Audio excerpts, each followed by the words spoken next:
So hi everyone, I hope you're doing well today. I'm glad to be with you again on our regular Saturday Zoom Dharma class. Of course, we'll today continue the commentary on the Karaniya Metta Sutta, or the Buddha's words on universal loving kindness. And of course, we're in the middle of talking about the part of it which is predominantly related to meditation, to absorbing our mind with this universal loving kindness. We're about halfway through that part. Okay, so let's do some chanting or some recitation of Buddhist verses, whichever way you'd like to put it. Music to the ears, music from the mouth, from your body, from your mind. Namo Tassa Bhagavato ArahatoSammaSambuddhassa. Namo Tassa Bhagavato ArahatoSammaSambuddhassa. Namo Tassa Bhagavato ArahatoSammaSambuddhassa. Buddham saranam gacchami. Dhammam saranam gacchami. Sangham saranam gacchami. Dutiyampi Buddham saranam gacchami. Dutiyampi Dhammam saranam gacchami.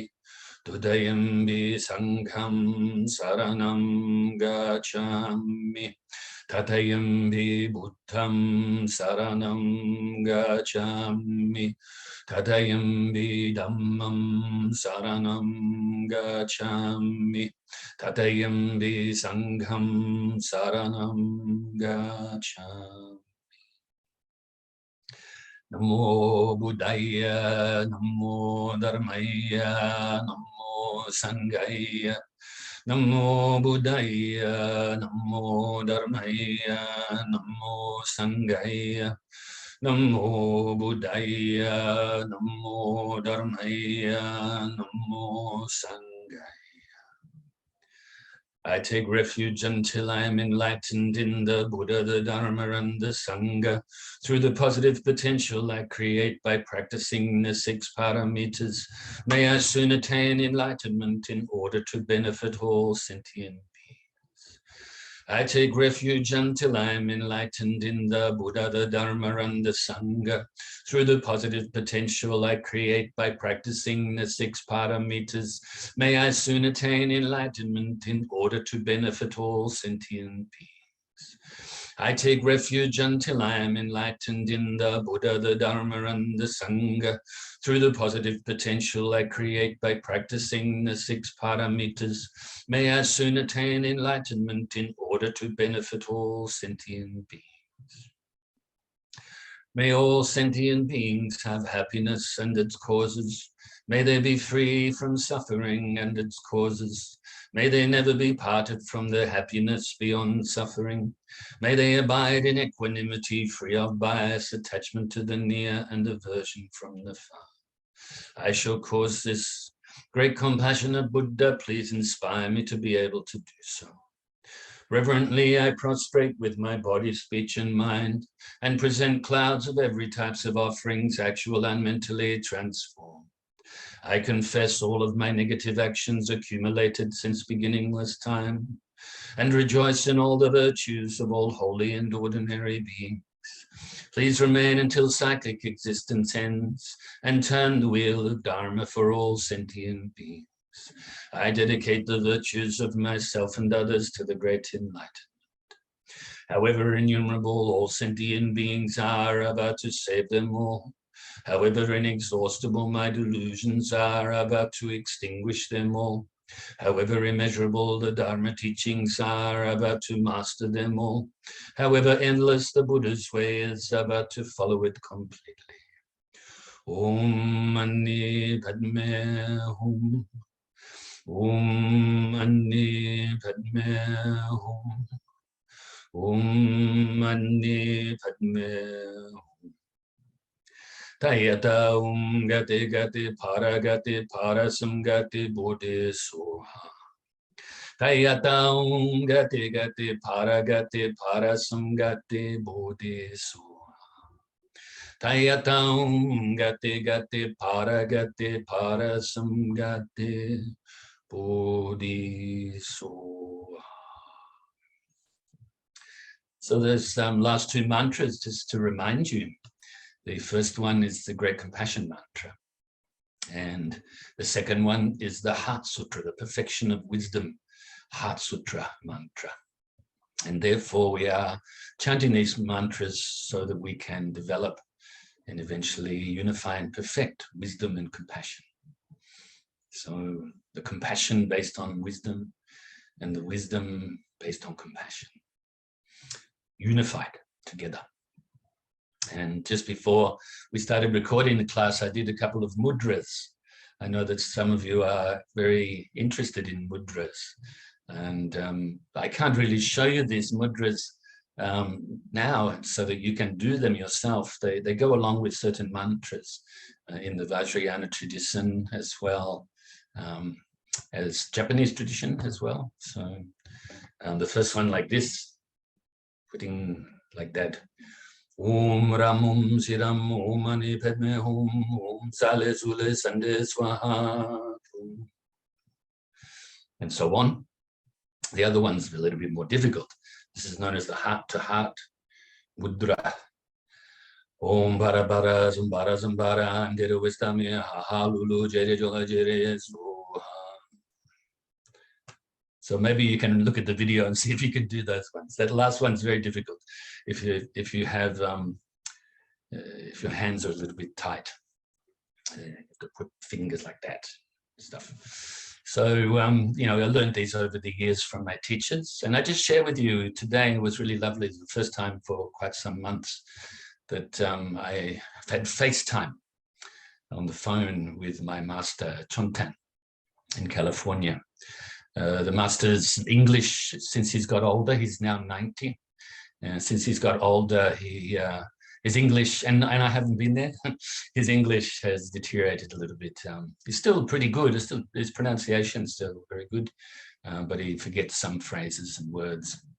And when, you could say my Dharma brother is there from Texas visiting, then he tends to give me a call so that he can translate the difficult bits for him into English.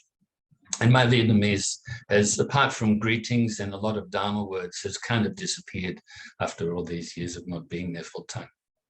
Okay, so anyway, I just thought I'd share that with you. It was lovely to chat with him for a little while, maybe about, I think, up to 20 minutes on the phone. He also said hello to my mum very briefly.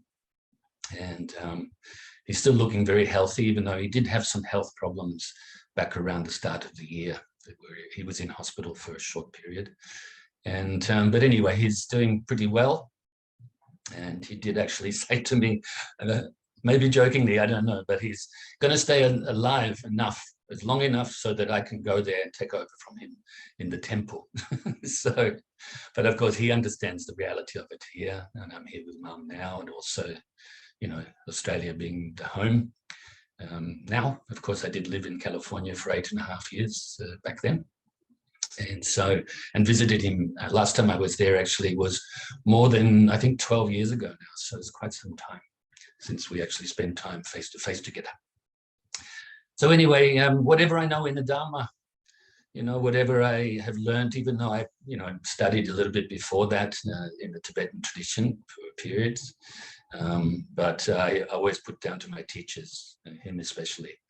You know, the encouragement, the enthusiasm, the motivation comes so much from the teachers. And so I'm very grateful to him and contemplate him every day, you know, visualize him every day during my practices as being the root teacher, the root guru, along with his master, Tikwan Lien, and also Geshe Gelsen, the Tibetan master, and Geshe-la's master, Lati Rinpoche, as well. So, along with other teachers, but there's, you could say 4 or 5 Venerable Abhignana, even though I didn't spend much time with him, English monk, Michael Horton was his English name before he became a monk in the Thai tradition, Sri Lankan, and then the Vietnamese tradition. And of course, I met him in the temple in California, and we got quite close. We spent quite a bit of time together whenever he was visiting to give teachings. So you could say the five root teachers in a sense, but there's more than them as well. We have Master Wei Hai, who I spent a bit of time with over the last bunch of years, now passed away, unfortunately, as well. Master Chen Tao, we spent a little bit of time together and also communicate quite a lot.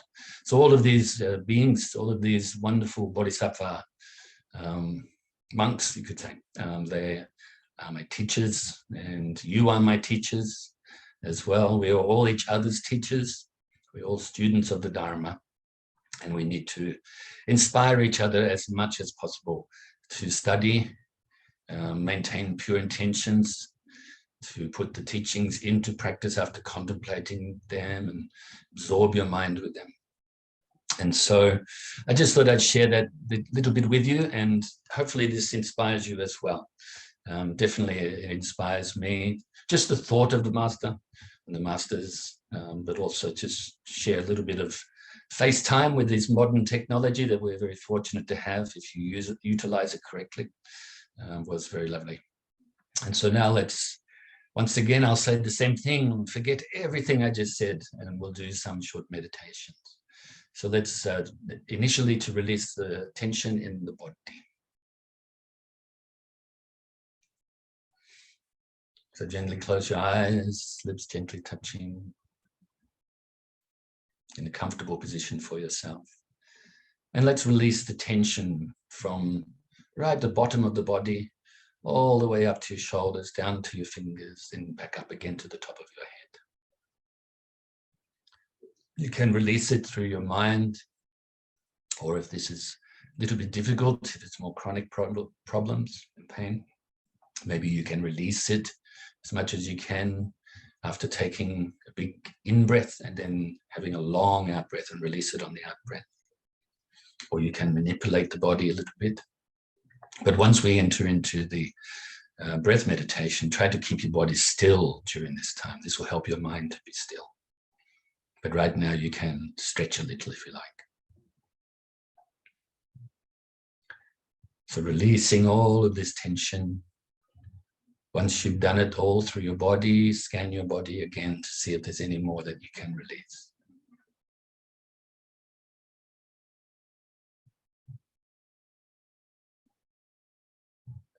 When you've done this, bring your focus now to your breathing and the feeling of the breath as you breathe in your nose, all the way into your lungs, and then back out your nose again. If any thoughts arise, or any sort of mental activity arises, and don't cling to it, grasp at it. Also don't try to force it away or deny it, but let it go naturally by replacing the mind back onto the breath. And if your mind starts to become dull or sleepy, then wake it up a little bit by refocusing on the breath more brightly. This way, refocusing or replacing your mind onto your breath is the antidote for both the agitated mind as well as the dull mind. And of course, if you're inclined, then you can count the breaths as well, from 1 up to 10. But if you become distracted on the way to 10, go back to 1 at that time. So let's practice like this in silence for a few minutes.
So now you can feel very pleased with yourself for engaging in this short session of breath meditation.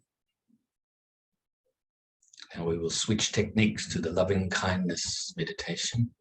So fill yourself with universal loving kindness.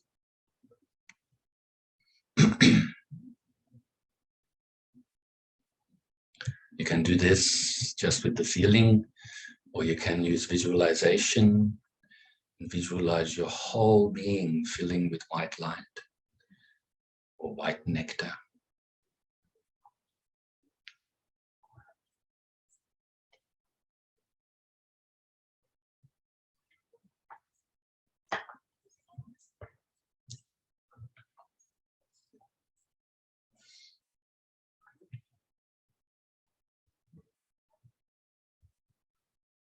And now this loving kindness, you fill yourself with so much of it that it now overflows and radiates outwards, initially to your loved ones and friends, and fills them with the loving kindness as well.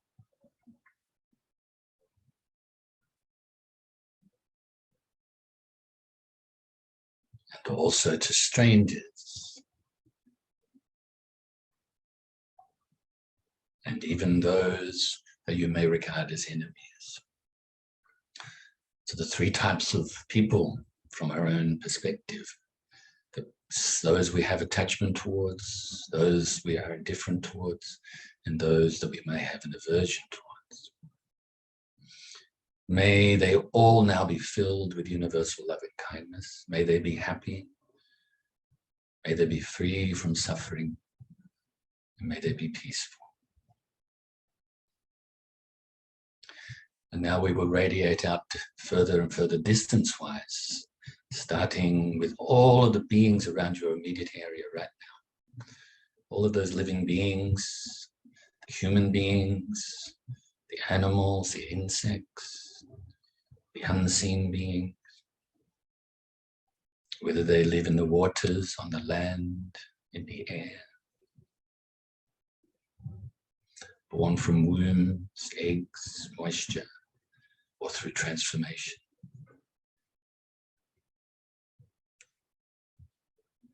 Now radiate this love and kindness out throughout your whole state or county.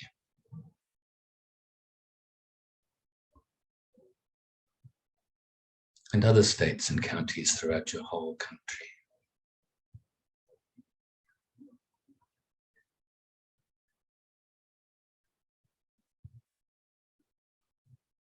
And other countries throughout the whole world, until your loving kindness pervades this whole planet, everywhere throughout this planet, throughout the oceans, the land, under the oceans, and above,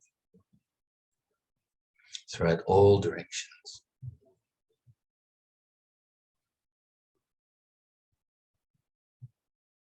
Throughout the countries that you have some sort of affinity with, those you're indifferent towards, and those that you may have some sort of negative feelings towards. And now have this loving kindness go out further beyond this planet alone, to pervade the whole solar system.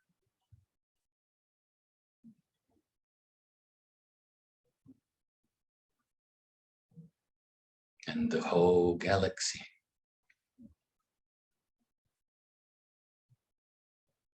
And the whole universe and beyond, till your loving kindness pervades throughout infinite space.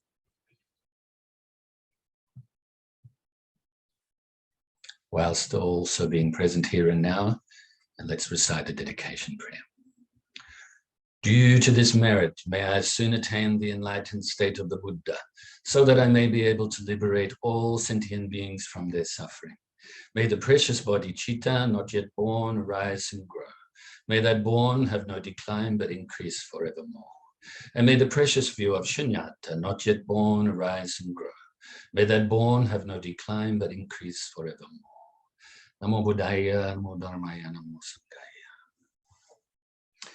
So, apologies for such a short loving kindness meditation, but I realized that I was speaking a little bit before, so the time went by when I checked the clock. And I thought maybe we'd do a bit quicker today. Even though, of course, we always do the short meditations. I like to fit in, you could say, the 3 types, the releasing the tension of the body, from the body, to help also to release the tension from the mind, the samatha or calm abiding meditation, utilizing the breath meditation, as well as the loving kindness meditation, to develop more and more loving kindness as the antidote for hatred, to give up hatred, give up anger, but also to basing this on wisdom, whatever wisdom we have right now. And that's why we marry it with infinite space at the end, because infinite emptiness, infinite Buddha nature, you know. And so I encourage you in your own time, when you have your own meditation sessions, whenever that may be, however many you do per day, or even if you don't have the time sometimes to do it, then whenever you do it, then I encourage you to do longer sessions, obviously, than we do now. Even though you can also engage in these short sessions whenever you feel like it.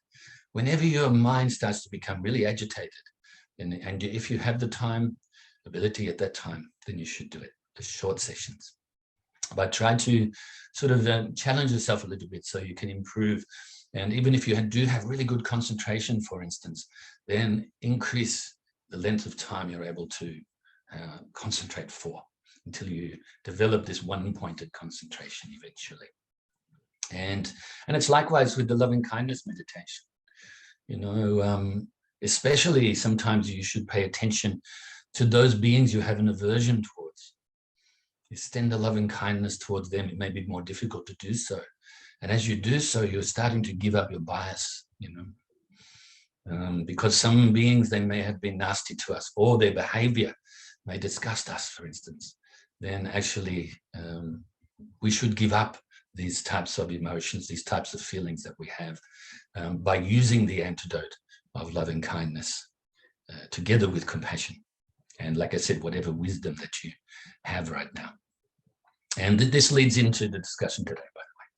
So anyway, I thought I'd share a couple of things with you. I came across, my mum asked for a few of the CDs that I had recorded years ago, the Buddhist musicals that I'd written and released on CD. So I gave her some so she could give to her doctor, who's a Buddhist, Sri Lankan Buddhist. And so I basically found them and went through the wardrobe and found some. And I thought, since they're here in this room, maybe I can show you. This was the first one. Hopefully you can see that clearly. The Birth of the Buddha. Remind you, you can access this on the Dharma Talks, DHAMMATALKS, dharmatalks.wordpress.com, in Buddhist musicals and some other music as well, in About Andrew, that area, somewhere in there. This is the next one we did in 2011, The Enlightenment of the Buddha. I don't know if you can see that clearly. And then the other one was, which is what we've utilized to introduce this commentary on the Metta Sutra. And this is the Universal Love of the Buddha. So I do have some of this, and if you do want hard copies of it, I know they're not popular these days with the modern technology that we have. It may be just easier for you to download each song for all of the 3 of them, and then the other music as well, in your own time, so that you have it. But if you do want something like this, I'm very happy to send it to you. And maybe I can even take pictures, you know, of the covers and things. You can make your own CDs if you want, and distribute them as much as you want. But yeah, they've been sitting up the back there on the shelf. And I thought, you know what, today I'll show you. And so there we are, done. And so today we're up to the second part. In other words, the 3rd verse out of the 4 verses of the Metta Sutra. Once again, I remind you, there are different enumerations of the verses, but it's the same sutra, okay? I think, like I said, the Pali one, I think it's something like 10 verses, broken up into 10 verses. But for the song that I wrote for it, the Universal Love Song, I broke it up into 4 parts. The first verse, as you know, was related mainly to morality. The second one and the third one to meditation, which we're up to right now. And the last one, the fourth one, wisdom or insight.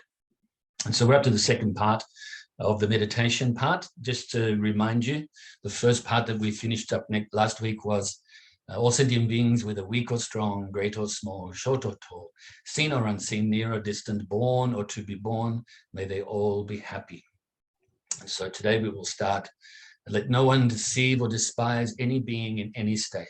Let none by anger or hatred wish harm upon another. Just as a mother would protect her only child with her life, even so let one cultivate a boundless love towards all sentient beings. Let one radiate that boundless love towards the entire world, above and below and in all directions, without hindrance, without ill will, without enmity. And so let no one deceive. So remember that deception or to deceive, this is, or deceit, is one of the 20 secondary afflictions. So the 26 major delusions or mental afflictions that we need to uproot that lead to other ones. And of course, the 20 secondary are based on the 6 root delusions or root mental afflictions, which include the 3 poisons of ignorance, attachment, and aversion, and then also doubt, pride, and wrong views. And then, of course, deceit comes shortly after that. So it's very important that we don't deceive ourselves, that we don't deceive others. Because if we are doing this, now the deceit here could relate to anything, okay? But specifically, we are talking about universal love and kindness. So don't deceive yourself thinking you are kind and loving. If you still have bias, you may have this love and kindness for sure, but it's fragmented because we have this bias towards the beings that we may have aversion towards, okay? So we have against them. And then, of course, we have the attachment to our loved ones, those people that are kind to us, as well as being indifferent towards most living beings. Actually, we don't think about them. When we do think about them, then we can generate this loving kindness, especially for those beings, because we don't feel any negativity towards them. But the ones that we do feel the negativity towards, then actually we need to really focus on giving up this bias against them, because it's happening in our own mind. Remember, if I can point this out again, let's say somebody is making you very angry and they want to make you angry. Then you get angry. You're doing what they want. Another way to put it is when they are angry and making you angry, they are digging a hole for themselves. When you get angry, you are either digging the hole deeper or you're digging your own hole. Okay, so if you act out in anger, you are the one that is being hurt at that time. You may think it's getting back at the other person, but it's not. They have their own mind. Or if it's many beings, then they have their own minds, and you have your own mind. You need to protect your mind, okay? Don't deceive yourself and pretend to yourself that you're being loving and kind when you have these biases that we need to work on. Don't be too hard on ourselves in relation to this, but also don't be deceitful to yourself. Don't cover it up. It's important that we recognize these faults so that we can pay attention to them, and then we can start to apply the antidotes to decrease them and eventually work our way to eradicating them. At the same time, recognize the good qualities. So rather than be deceitful to ourselves, be honest to ourselves. And if ever you drag yourself down a little bit by focusing too much on your faults, then look at your good qualities. That's the antidote. Be loving and kind to yourself. That is the antidote for that. Okay, so I think that's enough of that one. Don't continue the habit of being deceitful. Okay, because like I said before, we just start to reinforce it all the time, over and over and over. Then it's more difficult to undo. So all sentient beings with a weak or strong. Let no one deceive or despise another being in any state. So we kind of covered that in the previous verse, all the different types of beings, great, small, and so forth, different realms and so forth. So don't despise, in other words, don't hate, don't have the negative feelings, don't hang on to these negative feelings towards any being. And that's why I say to you, it's really important that we face up to the bias that we have, especially against the beings that we find unpleasant and despise at the moment. So we need to be kind to ourselves and liberate our mind from this despising or this hatred or this anger that arises from those. Okay, this mental agitation, this very negative. And we need to uproot it eventually. At very least right now, recognize it and let it go every time it comes. Then it becomes more natural to do so. Apply the loving kindness to yourself at that time, as well as radiating it out to those beings. It is said that in the scriptures many times, that actually you could say that our friends and those loved ones we have, all of those beings that are so kind to us, maybe are not helping our spiritual practice in a sense.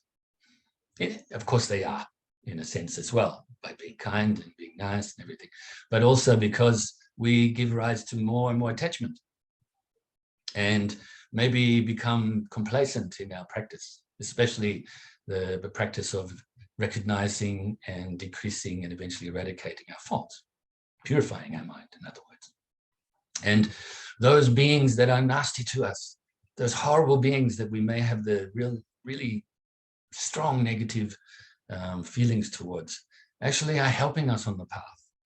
At that moment, it's almost like they are teachers, because the next subject, if you recall, is going to be the 8 verses of thought transformation.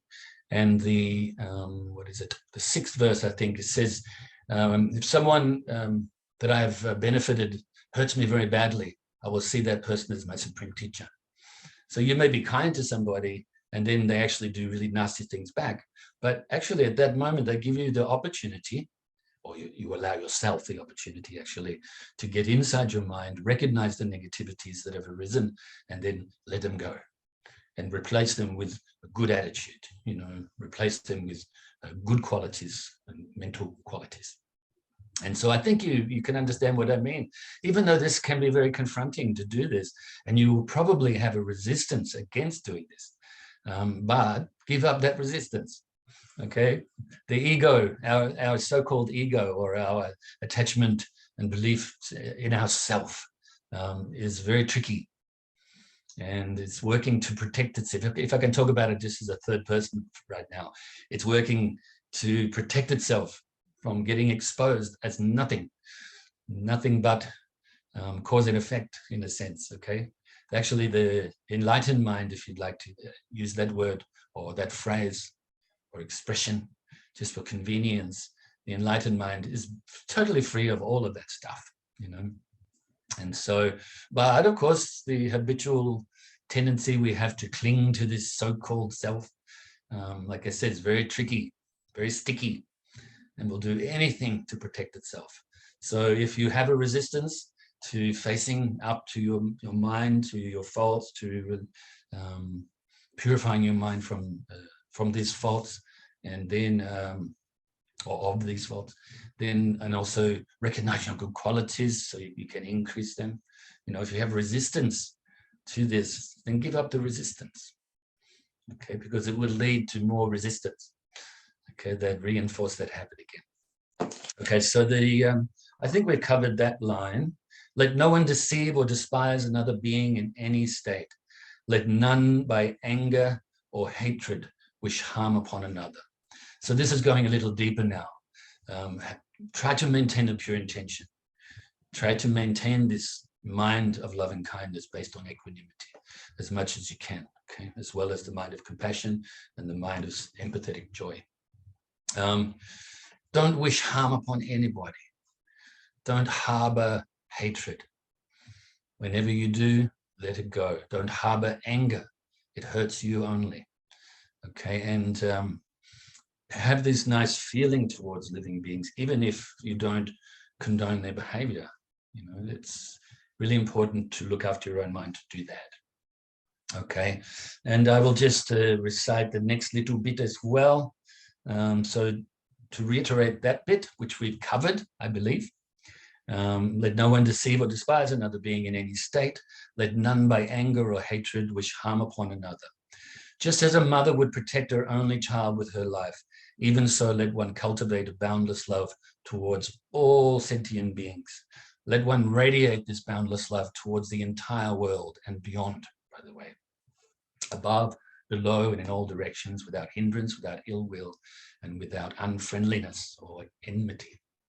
So I know we've just got 1 minute to go. So basically, protect your mind with this and develop this loving kindness, as well as compassion and so forth. Just as you, what you find the most precious thing in the world, okay? Yourself, your life, or the mother, the example there is the mother with an only child would actually give up their own life. So we ourselves try our best to practice and develop this loving kindness, this compassion, this equanimity, and wisdom, and so forth, okay? Protect your mind well. You deserve it. Be kind to yourself. You deserve to be kind to yourself. You deserve to protect your mind. So I rejoice in your meritorious goodness. I rejoice in your Dharma practice, and I look forward to seeing you next week. And please feel free to ask me any questions anytime.